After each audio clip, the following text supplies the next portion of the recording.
우리는 지금 다니엘이 드렸던 새 일의 기도회를 하고 있습니다. 오늘이 마지막 날입니다.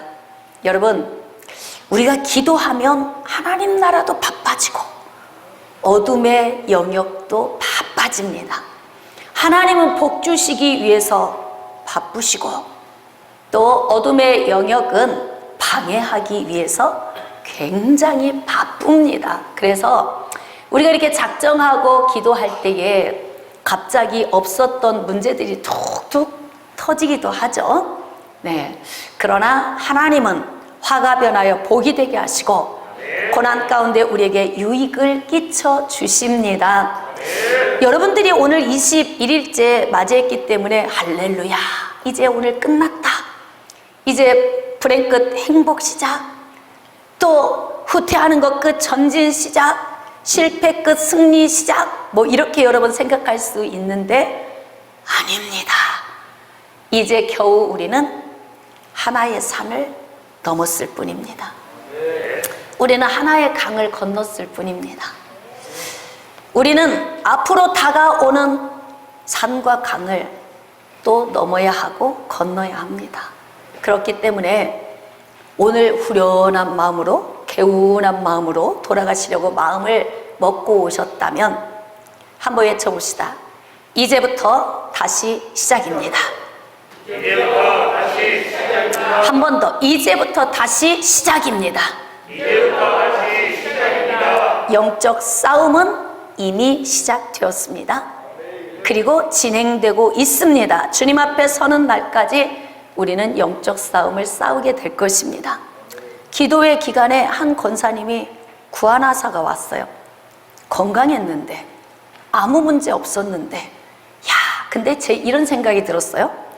방해가 심하다는 건 은혜도 크다, 많다. 아멘.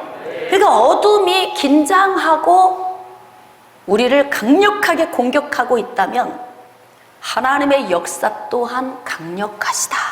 이걸 우리가 읽을 수 있어요. 그래서 영적 싸움입니다. 하나님이 우리를 고치실 것입니다. 그랬더니 구안하사가 온 지 한 3, 4일 전이었는데 완벽하게 하나님이 고쳐주셨어요. 우리 하나님께 영광의 박수 올려드립시다. 그래서 지금 우리가 하나님을 기대하며 나가는데 오늘이 21일이니까 이제 다 끝났어 이렇게 생각할 수 있는데 오늘 마음을 다시 가다듬어야 됩니다. 어둠은 계속해서 우리를 공격해 옵니다. 그래서 베드로가 이렇게 고백합니다. 근신하라, 깨어라. 너희 대적 마귀가 우는 사자같이 돌아다니며 삼킬 자를 찾나니 그러므로 너는 믿음에 굳게 서서 저를 대적하라. 할렐루야. 지금 막 영적 싸움이 치열합니다. 21일 오늘 마지막 날. 야, 지금 바사국 군주가 계속 방해하고 있어요. 미가엘이 돕고 있습니다. 지금 하나님이 우리에게 응답을 주시고 계십니다. 그러나 우리는 또 다른 문제를 풀어가야 할 인생의 삶을 살고 있기 때문에 오늘은 이제부터 다시 시작이라는 제목으로 우리가 지금까지 받아온 이 고난을 좀 분석하면서 앞으로 우리는 어떤 문제로 영적 싸움을 싸워야 할 것인지에 대해서 좀 다뤄보려고 합니다. 지금 베드로가 이야기하죠. 근신하고 깨어있으라. 너희 대적 마귀가 우는 사자같이 도로다니며 삼킬 자를 찾고 있다. 이렇게 이야기를 해요. 이 영역을 볼 수 있는 사람만 싸움을 준비합니다. 넋놓고 있다가 그냥 뒤로 다운당하는 사람은 일어나질 못해요. 그냥 KO패 당하는 거예요. 그런데 구안하사가 왔어도 어둠이 공격했다면 하나님의 역사가 더 크시기 때문에 기대하며 나가는 것입니다. 어떤 한 권사님은 몸 안에 질병이 있는 줄을 몰랐어요. 그런데 갑자기 목사님, 저 걸을 수가 없어요.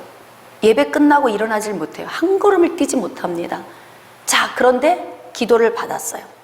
그리고 가볍고 좋아졌어요. 그리고 병원에 가서 검사를 했더니 몸 안에 근종과 무록이 있었다는 거야.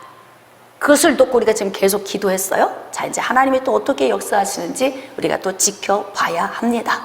이렇게 우리가 알지 못하는 영역을 하나님이 드러나게 해서 알게도 하시고 치료받을 수 있는 기회를 주시기도 하십니다.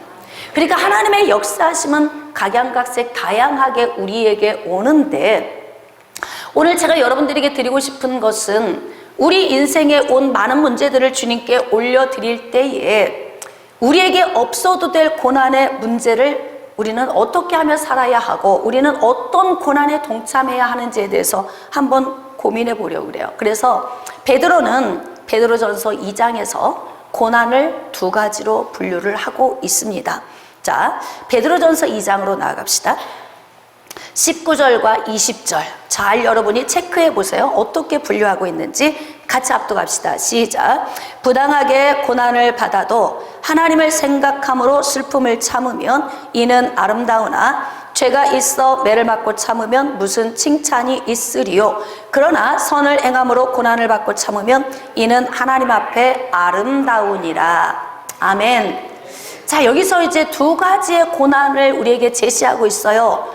처음 고난은 부당하게 받는 고난이에요. 두 번째는 죄가 있어 매를 맞고 당하는 고난입니다. 자, 이 말씀을 베드로전서 3장 17절 한번 빨리 성경을 펴보세요. 베드로전서 3장 17절에는 어떻게 이것을 분류하고 있냐면, 자, 우리 밑줄 긋고 합독합시다. 시작. 선을 행함으로 고난받는 것이 하나님의 뜻일진데 악을 행함으로 고난받는 것보다 나으니라. 어떻게 구분하고 있냐면 선을 행함으로 받는 고난과 악을 행함으로 받는 고난 두 가지로 분류를 하고 있습니다. 그러면 여러분, 우리가 지금 다니엘 기도회 때 하나님께 기도의 제목을 올려드리면서 그 기도의 제목이 응답되기를 우리가 지금 기도했던 여러 가지 기도의 제목들이 있습니다. 그 기도의 제목을 좀 분류를 좀 해야 할 필요가 있어요. 그래서 이 고난을 좀 우리가 분류를 하는 거예요. 선한 일을 행함으로 인하여 온 고난과 악한 일을 행함으로 인하여 온 고난, 이 두 개로 나누고 있는데, 지금 베드로는 우리에게 무엇을 요구하고 있냐면 악한 일을 행함으로 받는 고난보다 선한 일을 행함으로 받는 고난이 낫다, 이렇게 이야기를 하고 있습니다. 여러분, 악한 일을 행함으로 받는 고난은 우리 인생에 어떤 문제를 가져다 줄까요? 제가 오늘은 다윗 이야기를 좀 여러분에게 제시를 하겠습니다. 사무엘하 12장에 보면 다윗이 나단 선지자를 통해서 하나님의 그 재앙의 말씀을 받는 장면이 나옵니다. 다윗이 어느 날, 군인들은 전쟁터에 나갔는데 정말 무료한 시간을 혼자 왕궁에서 보내고 있었습니다. 왕궁에서 무료한 시간을 보내고 있다가 옥상에 올라갔는데 못 볼 것을 보게 된 거예요. 한 여인이 목욕을 하는 모습을 보았습니다. 자, 이제 육신의 가장 연약한 부분인 육신적인 충동을 느끼게 되는 거죠. 그래서 다윗이 그 여인을 데려다가 범죄하고 맙니다. 이름이 누구입니까? 밧세바입니다. 그런데 그 범죄를 하고 난 이후에 얼마 안 있어서 임신이 됐다고 기별이 온 거예요. 그러니까 왕이 얼마나 황당하겠습니까? 그냥 잠깐 하루 저녁 잔 것으로 조용히 끝나려고 했는데 열매가 생겨버린 거예요. 그러니까 다윗이 그때부터 이제 고민하기 시작합니다. 여러분, 우리가 이제 죄가 있어 매를 맞는 것, 이것이 얼마나 무가치한 것인지 이것을 좀 고민해야 할 필요가 있어요. 다윗이 순간에 충동적으로 우리아의 아내 밧세바를 범한 이 문제로 아이가 생겼는데, 임신이 된 이 상황을 감추고 모면하기 위해서 전쟁터에서 싸우고 있는 그의 남편을 황급하게 오라고 부른 거예요. 그래서 우리아가 왔습니다. 왕이 후하게 대접을 하면서, 야, 집에 가서 빨리 잠을 좀 자라, 편히 쉬어라. 이상하죠? 신하가 볼 때에도 갑자기 이게 무슨 일인가 싶을 거예요. 근데 우리 아는 너무나 충성스러운 사람이기 때문에 자기의 같은 동료들이 전쟁터에서 싸우고 있는데 혼자 아내를 끌어안고 잘 수가 없었던 거예요. 그 그렇게 충직한 신하였습니다. 그러니까 잠을 아내와 자지 않는 것 때문에 다윗이 얼마나 긴장이 됩니까? 결국 우리아는 전쟁터로 다시 돌아갔는데, 돌아갈 때 그의 손에 왕이 편지 하나를 줬어요. 여러분도 다 알고 계시죠? 요압 장군에게 우리아를 가장 앞쪽에 세워서 전쟁하다가 죽게 하라, 이 편지를 보낸 거예요. 자신의 수치를 숨기기 위해서 또 다른 계획적인 범죄를 하게 됩니다. 자, 그로 인하여서 우리아가 전쟁터에서 죽게 됩니다. 아무도 몰라요.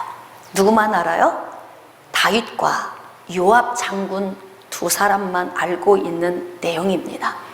자, 그런데 아무도 모를 거라고 생각을 했지만 나단 선지자가 다윗에게 나와서 하나님의 말씀을 전합니다. 앞으로 당신의 삶 속에 재앙이 끊이지 않을 것이다. 칼도 마찬가지이고, 어느 날 백주대낮에 당신의 아내들이 수치를 당하게 될 거다. 지금 태어난 아이도 죽게 될 것이다. 이런 징계의 말씀을 받게 되었어요. 이 징계의 말씀을 받은 이후에 다윗의 삶을 보면은 처참하리만큼 비참한 삶을 살게 됩니다. 제가 여러분들에게 다윗이 하나님의 징계의 말씀을 받은 이후에 사는 모습에 대해서 어떻게 여러분에게 제가 설명을 해드렸냐면, 다윗이 징계의 말씀을 받은 후에 그 말씀에 묶여 살았다 그랬어요. 말씀에 묶여 살았다. 그래서 올 것이 왔구나, 올 것이 왔구나 이러면서 재앙을 끌어당기는 삶을 다윗이 살다가 세상을 떠났다. 그런 설교를 여러분에게 제가 몇 주 전에 드린 적이 있습니다. 여러분, 이렇게 우리가 인생을 살면서 고난이 오는 이 고난을 잘 분석을 해보면 이 고난이 어디로부터 왔는지를 우리가 잘 알 수 있어야 돼요. 자, 다윗이 살면서 징계의 말씀을 받은 이후에 계속 자녀들 사이에서 칼부림이 일어나고, 큰아들 죽습니다, 셋째 아들 죽습니다, 넷째 아들 죽습니다. 솔로몬이 왕위를 차지하기까지 아들 넷이 다 사라져버려요. 얼마나 이게 비참한 문제예요.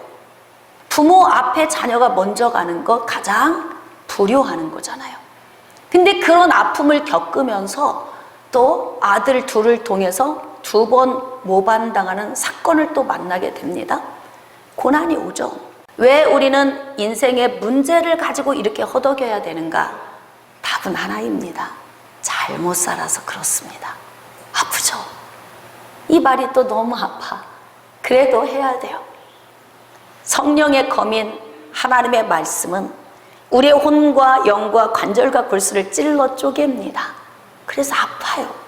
그러니까 하나님의 말씀을 들을 때 안 아프면 비정상인 거예요. 아파야 정상입니다. 잘못 살아서 온 문제들이죠. 그래서 바로 뭐냐면, 죄가 있어 매를 맞고 참으면 무슨 칭찬이 있으리요. 악을 행하다가 만난 고난의 문제, 이 문제에 대해서 베드로는 가치를 어떻게 두고 있냐면, 악을 행하다가 만난 이 문제에 대해서는 가치를 평가하고 있지 않아요. 그러니까 결국 우리가 죄가 있어 매를 맞고 사는 것은 결국 우리에게 어떤 결과를 초래하냐면, 도둑질 맞게 하는, 모든 것을 잃어버리게 하는 그런 문제를 초래하죠. 다윗의 인생이, 여러분, 우리가 생각할 때 다윗은 정말 아름다운 신앙의 삶을 살았어, 다윗에 대한 이 좋은 느낌이 있어요. 저도 어려서부터 이제 목사님들을 통해서 다윗에 대해 설교를 들을 때 너무 좋은 얘기를 하도 많이 들어가지고, 그래서 다윗은 굉장히 칭찬받을 만한 사람이라는 저의 고정관념을 가지고 성경을 읽으니까 다윗의 삶이 잘 보이지 않았어요. 자, 그러다가 제가 목회를 시작하고 성도들이 늘 문제 가운데 허덕이는 문제를 접하면서 성경을 보는데, 그때부터 성경 인물들이 살아온 삶에 대한 눈이 열리기 시작을 한 거예요. 다윗은 언제부터 힘든 삶을 살았느냐? 바로 그 징계의 말씀을 받고 난 후부터 그때부터 다윗은 너무너무 힘겨운 삶을 살았습니다. 죄에 대한 처절한 대가를 치른 거죠. 그러면 하나님이 한번 재앙을 선포하셨으면 당연히 오는 것인가? 아니에요. 전 여러분의 생각을 성경적으로 뒤집어 주기를 원합니다.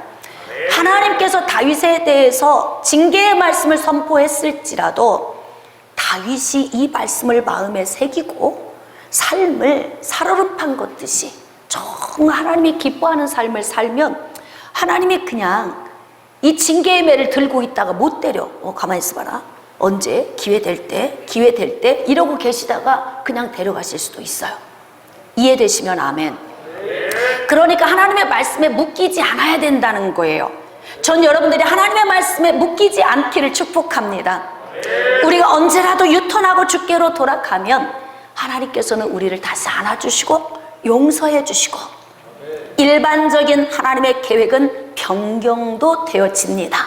그러니까 모세가 광야에서 하나님께서 금송아지 앞에 막 이 제사를 지내는 자들을 내가 쓸어버리겠다 그러는데 모세가 차라리 제 이름을 지워주세요.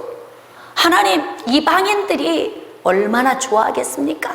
하나님께서 이스라엘 백성들 데리고 가다가 기운 없어서 다 죽였다 그냥 더 이상 데리고 갈 힘이 없어서 막 이런 소리 들으시려고 하시는 겁니까? 이렇게 기도하는데 알았다. 마음이 약해지시는 거예요.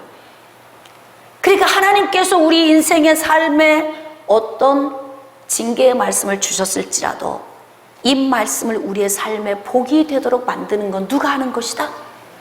내가 하는 것이다. 그러니까 우리가 이 작정 기도회를 통해서 기도의 제목을 올려드리면서 기도하기 이전에 우리가 먼저 굉장히 중요한 것은 죄가 있어 매를 맞고 고난 가운데 있는 이 기도 제목을 올려드리지 않도록 사는 것, 굉장히 중요하다는 거예요. 가치 없는 고난이지요. 그런 고난은 우리 인생을 도둑질하고 죽이고 멸망시킵니다. 그러니까 다윗이 정말 많은 걸 잃어버렸어요. 가장 중요한 게 뭐예요? 목숨 아닙니까? 자식들의 목숨을 앗아가게 되죠. 내 주변에 있는 사람들의 많은 사람들의 생명도 많이 잃어버리게 됐습니다. 그래서 악을 행함으로 오는 이 고난에 우리가 빠지지 않도록 우리 자신을 유턴시켜야 돼요. 자, 악을 행함으로 오는 고난, 야고보서 1장 13절 말씀 한번 보겠습니다. 사람이 시험을 받을 때에 내가 하나님께 시험을 받는다 하지 말지니 하나님은 악에게 시험을 받지도 아니하시고 친히 아무도 시험하지 아니하시느니라. 하나님은 악한 동기를 갖고 계시지 않습니다. 하나님은 선하십니다. 그래서 우리 인생의 삶에 악한 동기, 미혹하고 유혹해서 넘어뜨리려고 하는 악한 동기가 없으시다는 거예요. 왜? 하나님은 선하시기 때문에 그렇습니다. 자, 그런데 하나님께서 우리에게 이렇게 악한 동기의 시험을 주시지 않는데 왜 우리는 악한 동기의 시험의 문제를 만나게 되는가? 이 부분에 대해서 야고보가 속 시원하게 우리에게 가르쳐주고 있어요. 14절 말씀, 오직 각 사람이 시험을 받는 것은 자기 욕심에 끌려서 미혹이 되는 것이다. 그러니까 죄 가운데 빠지고 우리가 인생의 악한 문제로 인하여서 고난을 받는 것은 그 동기가 다 어디에서 출발하냐면 나의 내면에서 출발한다는 거예요. 우리의 악한 동기, 악한 생각, 불순종의 마음, 부정적인 마음, 후퇴하는 마음과 생각, 이 모든 것, 불신앙의 생각, 이 모든 것들이 우리 말과 행동으로 나오게 하는 거죠. 그렇게 해서 내가 삶에 적용하게 되면 결국 욕심이 잉태한 즉 죄를 낳고 죄가 장성하면 사망을 낳게 되잖아요. 그 가운데 어둠이 배후에서 공격하게 돼요. 자, 이제 원리적으로 봅시다.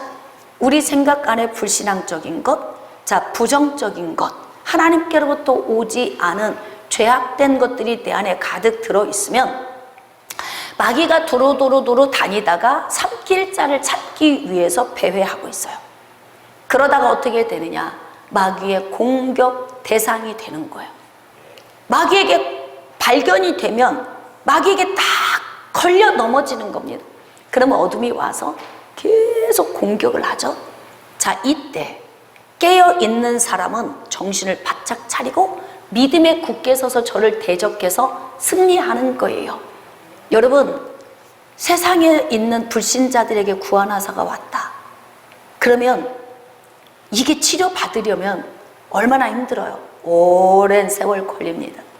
예전에 우리 원정 권사님이 새벽에 차가운데 밖에 나갔다가 구원하사가 왔어, 갑자기. 목사님, 그리고 왔는데 보니까 한쪽으로 이렇게.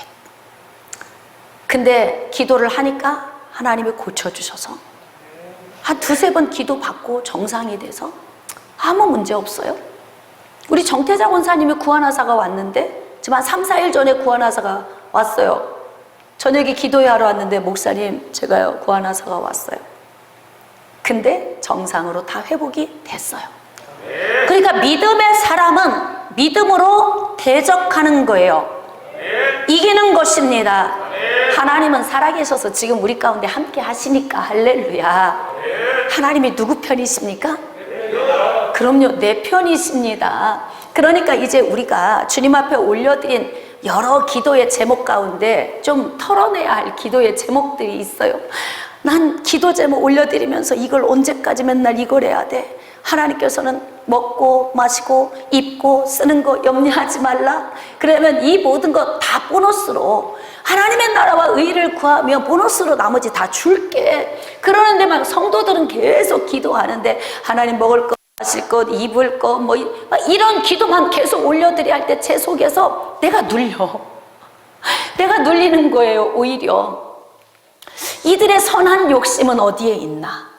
선한 욕심은 코로나로 인하여서 지금 무뎌진 영혼들이 얼마나 많이 있으며, 교회들에는 대부분 지금 예전에 비해서 교회 출석하는 사람들이 훅 줄어드는 이런 상황에서 우리가 발을 동동 구르면서 영적으로 안타까워서 마음이 힘들어야 하는 이때에 이 다니엘 기도회 때 어떤 기도의 제목들이 올라올까 했더니 오늘도 먹고 마시고 입고 쓰는 것, 오늘도 내 인생의 여러 가지 문제들, 오직 이 문제 이외에 하나님의 나라를 위한 애타는 그 애절함이 조금밖에 안 보였어요.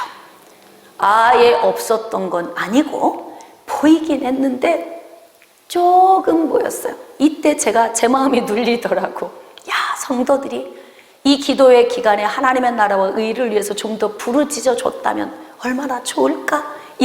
그런 안타까움이 제가 들었던 거예요.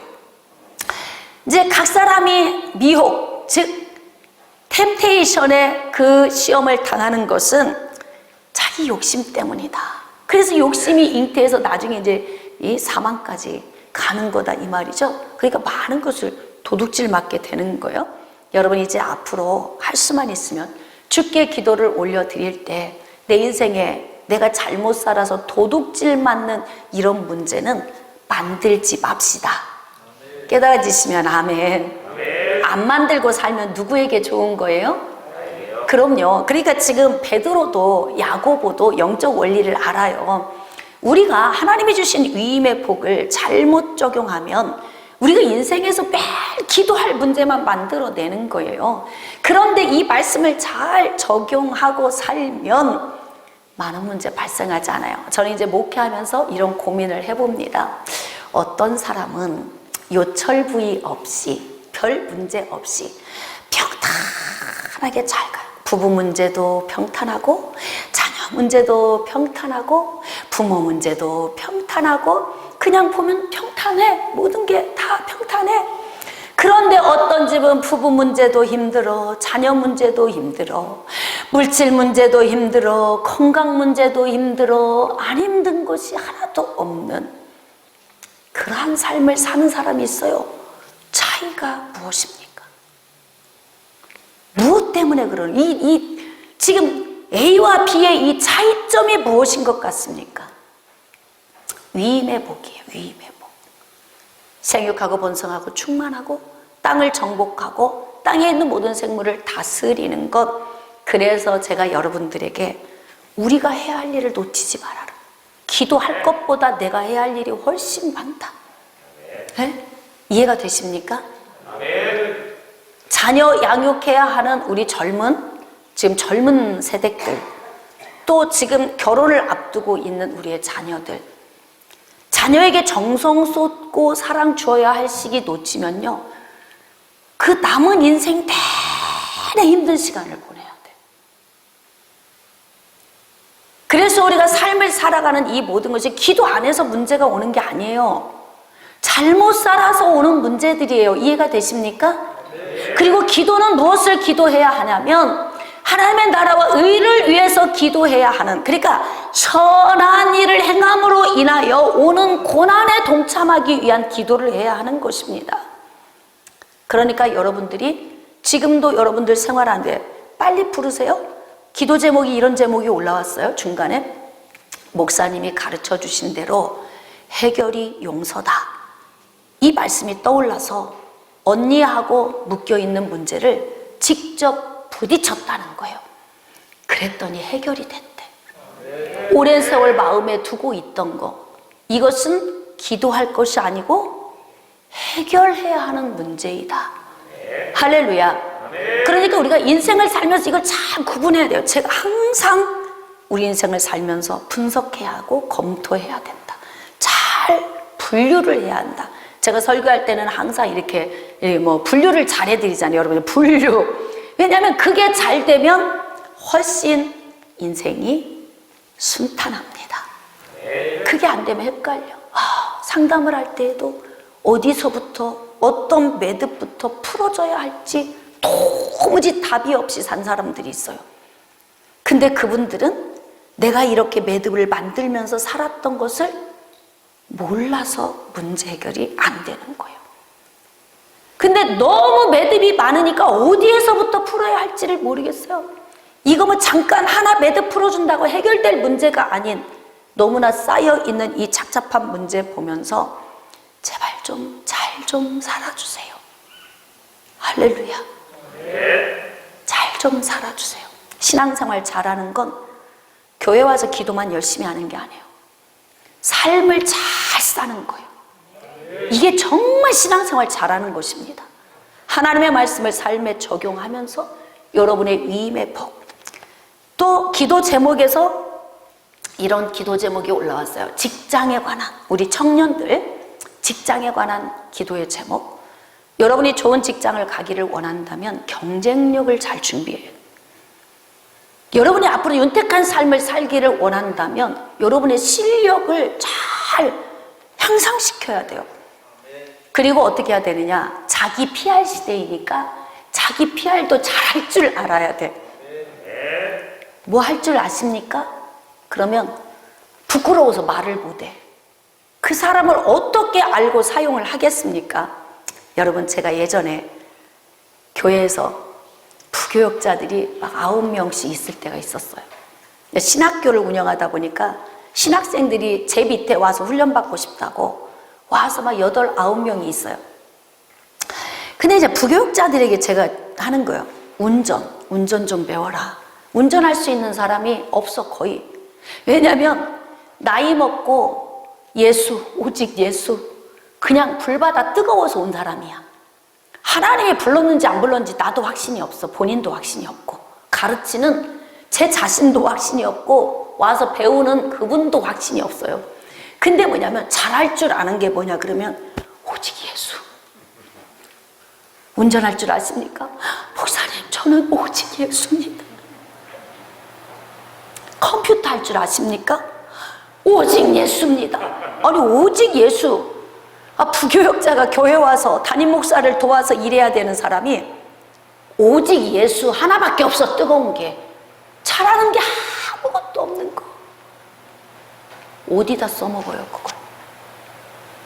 에?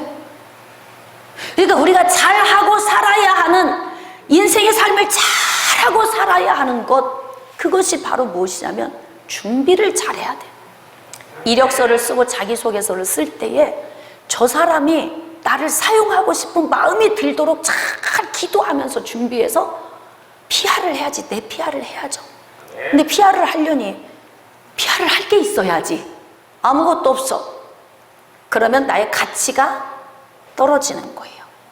잘 준비돼야 돼. 그러니까 여러분들이 좋은 직장 만나게 해주세요라고 기도했다면 내가 좋은 일꾼이 먼저 되어져야 되고, 그리고 내 자신 스스로를 잘 PR할 수 있는 것도 준비가 되어져야 돼요. 난 그래서 지금까지 부교역자를 못 구하고 있어. 잘 준비된 사람을 만나지 못해서. 제 주변에는 목회자들이 굉장히 많습니다. 목회를 안 하고 있고 사역을 안 하고 있는 분들도 많이 있으세요. 그런데 내가 원하는 부교역자가 없어, 한 사람도. 그래서 제가 사역을 평신도 사역으로 바꾼 거예요. 그렇다고 계속 우리 교회가 이렇게만 갈 수는 없어요. 언젠가는 사역자를 또 세워야 되겠죠. 그러나 오직 예수만 가지고는 괜찮아요? 여러분 어때요? 그냥 뜨거우면 돼요? 아니에요. 목사님이 모시고 다녀야 돼, 운전 못하면. 임전도사님 신방 좀 하고 오세요. 운전 못하니까 내가 모시고 가야 돼. 내가 운전을 해드려야 되고. 준비하셔야 돼요. 그러니까 여러분들이 이제 우리가 다니엘 기도회 기간 오늘 21일 마쳤으니까 이제 불행 끝 행복 시작, 이제 후퇴 끝 전진 시작, 실패 끝 승리 이런 생각하시면 안 된다 이 말이에요. 우리는 겨우 하나의 산을 넘었을 뿐이에요. 그래서 우리는 이제부터 다시 시작하는 마음으로 가야 한다 이 말입니다. 네? 그래서 저는 여러분들이 정말 할 수만 있으면 악한 일에 동참해서 고난받지 않기를 원합니다. 선한 쪽에 서세요. 그래서 선을 행함으로 고난받는 쪽에 우리가 서야 하는 거예요. 나는 고난이 전혀 없어요. 이것도 은혜가 안 돼요. 고난은 있어야 돼요, 반드시. 목사님 저는 예수 믿으니까요 근심 전혀 없습니다. 그것도 예수 잘못 믿는 거예요. 나는 염려 하나도 없습니다. 그 예수 잘못 믿는 거예요. 여러분, 예수 믿는 사람은 고난 있습니다. 근심 있고 염려 있습니다. 그런데 이 고난, 근심, 염려가 어느 쪽에 속한 것인가? 여러분, 지금 하나님의 나라를 위하여 근심되신 분 한번 손 들어보세요. 하나님 나라를 위해 나는 잠이 안 올 정도로 근심됩니다. 한번 손 들어보세요. 저는요 잠이 너무 잘 와요. 하나님이 사랑하시는 자에게 잠을 주신다 그랬거든요. 아무 걱정 근심이 없어. 목사님 혼자 발만 통통통통 구르고 있다면 그건 지금 잘못된 교회야 이게. 여러분이 지금 발을 동동 같이 굴러야 돼. 같이 힘들어야 돼. 같은 근심에, 같은 염려에 하나님 나라를 위한 선한 삶이 여러분에게 있어야 한다는 것입니다. 할렐루야. 매일 우리가 기도한다고 모여서 하나님 이거 고쳐주세요, 저거 변화시켜주세요, 이제 이런 어린아이 같은 그런 신앙이 아닌 빨리 주님 앞에서 변화되어져서 성숙한 곳으로 나아가야 돼요. 자, 그렇다면 우리가 이제 어떤 은혜 안으로 나가야 되겠습니까? 자, 잘 들어보세요. 베드로전서 4장 15절. 너희 중에 누구든지 살인이나 도둑질이나 악행이나 남의 일을 간섭하는 자로 고난받지 말라. 지금 제 얘기 아니에요. 인생 잘 살라고 하는 거 베드로도 이야기하고 있어요. 성경 요소에서 보면은 삶을 잘 살라는 말씀이 전부예요. 그래서 디모데에게 바울이 쓸 때에 디모데후서 3장 15절 이하에 하나님의 말씀은 구원에 이르게 하는 지혜가 있을 뿐만이 아니라 교훈과 책망과 바르게 함과 의로 교육하기에 유익해서 하나님의 성도들로 하여금 온전하게 하고 선한 일을 행할 능력을 갖추게 하려 하십니다. 깨달아지시면 아멘. 그러니까 신앙생활은 삶을 잘 살아드리는 것이다. 시작. 한 번 더 시작. 깨달아지시면 아멘. 자, 그렇다면 이제 우리가 어느 영역의 고난을 선택하고 살아야 하겠습니까? 자, 부당한 고난으로 나가야 되죠. 마태복음 5장 10절 이하에 자, 의를 위하여 박해를 받은 자는 복이 있나니 천국이 그들의 것입니다. 이제 여러분 의를 위하여 박해받을 준비하셔야 됩니다. 여러분, 이번 기도회 기간 중에 약간 제가 마음에서 조금 아쉬웠던 게 뭐냐면 성도들이 영혼 구원을 위한 불이 별로 없구나, 이걸 제가 보게 된 거예요. 영혼 구원. 교회를 다니다가 주저앉은 남편, 아내, 자녀, 부모에 대한 열망이 없는 건 아니에요. 있어요. 제가 원하는 만큼의 열망이 아니다 이 말이에요. 그것은 바로 하나님의 원하는 만큼의 수준에 도달하지 못했다는 뜻이기도 할 것입니다. 그런데 지금 예수님께서는 예수님의 제자들에게 무엇을 요구하시냐면 의를 위하여 박해를 받는 거 기뻐하고 즐거워하라 그래요. 여러분들이 가족 구원을 아직 못하신 이유가 뭡니까? 박해를 두려워해서 그래요. 엄마 제발 교회 가자는 이야기만 하지 마세요. 아이들이 자꾸 튕겨져 나가는 그것과 부딪히기가 싫으니까 몇 번 이야기하다 포기해버렸어 그냥. 그렇게 5년, 10년, 15년, 20년 막 이렇게 흘러버린 사람이 있을 수도 있어요. 예수 그리스도의 복음을 전하는 일을 멈추면 안 됩니다. 여러분은 천국 가서 좋으시지요? 여러분의 아들과 딸은 어떻게 하실 겁니까? 또 여러분의 배우자는 어떻게 하실 거예요? 여러분의 부모님은 어떻게 하실 겁니까? 우리 안에 영혼을 향한 열망이 뜨거워지면 가족들만 와서 이 자리에 앉아도 다 채워질 것 같아요. 제가 우리의 자녀들을 놓고 중복이 됐어요. 부모님들이 자녀들을 위해 기도를 많이 했어요. 그런데 문제 해결을 위한 열망이 더 컸어요. 구원보다. 제가 그게 너무 안타까웠어.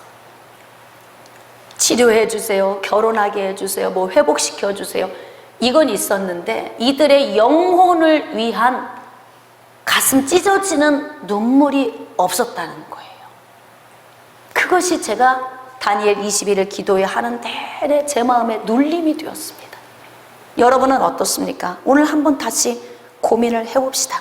그래서 하나님께서 우리에게 요구하시는 건 뭐냐면 예수님의 고난에 동참하라 이렇게 말씀하세요. 그러니까 고난도 육신적인 이 악한 그런 행함의 고난에 동참해서 도둑질 맞고 멸망당하고 죽임당하고 매일 요철부위 지나면서 매일 울고 와서 기도하고 이제 이런 삶 그만 살고 삶을 좀 제발 잘 좀 살아라. 그리고 어디에 동참해야 되느냐? 자, 베드로전서 4장 12절 이하의 말씀을 좀 봅시다. 자, 같이 합독합시다. 시작. 사랑하는 자들아, 너희를 연단하려고 오는 불시험을 이상한 일 당하는 것 같이 이상히 여기지 말고 오히려 너희가 그리스도의 고난에 참여하는 것으로 즐거워하라. 거기에 좀 밑줄을 좀 그으세요. 그리스도의 고난에 참여하는 것, 그것이 무엇일까요? 예수 그리스도가 왜 고난당하셨어요? 죄인들을 살리시기 위한 것입니다. 자, 그럼 여기서 원리적으로 성경적 영적 원리를 봅시다. 그리스도의 고난에 동참하는 것이 무엇일까요? 예수님이 죽은 죄인들을 살리시기 위해서 십자가를 지셨다면 우리에게 숙제로 남겨주신 복음 전함, 구원받아야 할 영혼들을 구원시키는 통로로 우리를 세우셨잖아요. 복음 전도자로. 그러니까 결국 그리스도의 고난에 동참하는 것은 복음을 증거하는 거예요. 어떤 마음으로? 목숨 걸고. 남편을 구원함에 있어, 아내를 구원함에 있어 여러분이 지금까지 배우자를 구원 못 시킨 이유가 무엇일까요? 자녀들을 구원시키지 못한 이유가 뭐예요? 아프시죠? 오늘 좀? 목사님 애들이 너무 강해서요. 아니, 잘 깊이 들어가 보세요. 다 내 문제예요. 내가 예수 믿는 사람처럼 못 살아서 그랬을 거예요. 모르면 몰라도. 내 아내에게서 예수님이 보였다면 남편이 벌써 왔겠죠? 남편에게서 예수님이 보였다면 아내가 벌써 나왔겠죠? 우리 송수영 안수 집사님, 아내 구원을 위해서 해 같아요. 가끔 이런 얘기를 해요. 곧 올 것 같아요. 근데 뭐라고 하냐면 제가 또 성질을 내서 엎었습니다. 정말 성격이 많이 죽긴 죽었는데 확실히 안 죽었나 봐. 그래서 아내가 나올 것 같다가 다시 또 엎어버린다는 거예요. 그러면 아내 하는 얘기 시작해보세요. 뭐라 그래? 시작. 그러면 그렇지. 그러죠? 아내가 그런다잖아. 그러면 그렇지. 당신이 변하긴 뭘 변해. 옛날 송수용 똑같구만. 이렇게 이야기를 한다는 거예요. 엄청 변했는데 옛날 송수영 집사님 처음 오셨을 때하고 지금 보면 예수님 같은데 내 눈에는. 그런데 아내가 볼 때는 아직도 원하는 수준에 도달하지 못했어. 그러니까 안 오는 거예요. 자녀들 또한 그러지 않을까요? 사랑하는 여러분, 그리스도의 고난에 참여합시다. 뭐 21일 다니엘 기도회 끝났으니까 이제 모든 게 다 응답이 올 거야. 아니에요. 천만의 말씀. 이미 응답 받은 사람들은 많이 받았어요. 막 병도 치료받으신 분, 뭐 오지도 않는데 집에 있는 남편이 고침받으신 분, 막 여러분들이 많이 응답 많이 왔어요. 그러나 끝이 아니다 이 말이에요. 이제부터 다시 시작이에요. 그러면 앞으로 여러분은 어느 고난에 동참하길 원하십니까?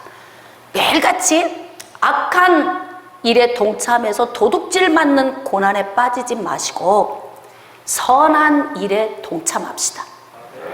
그 선한 일에 동참해서 그 고난에 우리가 나아가기를 원하신다면, 자, 오히려 너희가 그리스도의 고난에 참여하는 것으로 즐거워하라. 14절. 너희가 그리스도의 이름으로 치욕을 당하면 복 있는 자로다.